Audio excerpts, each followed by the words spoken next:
So in the question we are given a running sum of 1D array.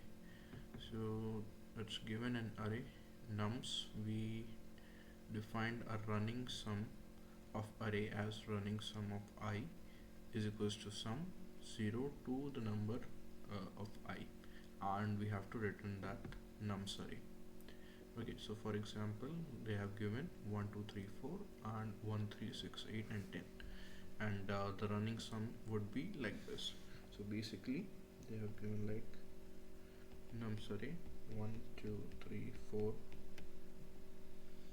and then what we have to do is we have to calculate the running sum. So that is actually equals to the number of indexes we have visited till now. So we have to sum the values that are given at any particular index. So let's say we started from index 0, then the sum we have defined, let's say, is equals to 0 initially, and then we are going to add that index value to the sum.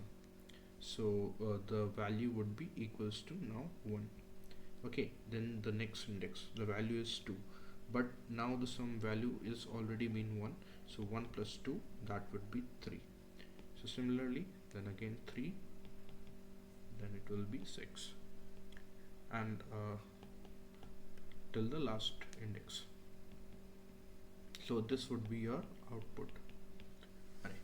So the concept is pretty simple. So what we have to do is we have to iterate the array from I0 to n, like the size of array, and what we have to do is basically we have to add that given value to the sum, like ARR of I, we have to add that value to the sum. So initially we have defined sum as 0. So once we have added that, then we could replace that value in the array of ith index, and that would return us the running sum.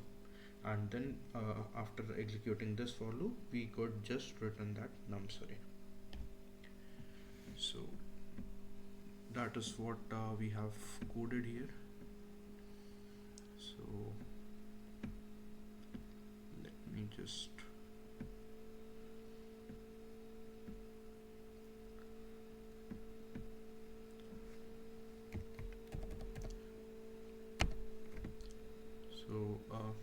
you can see we have defined sum is equals to 0.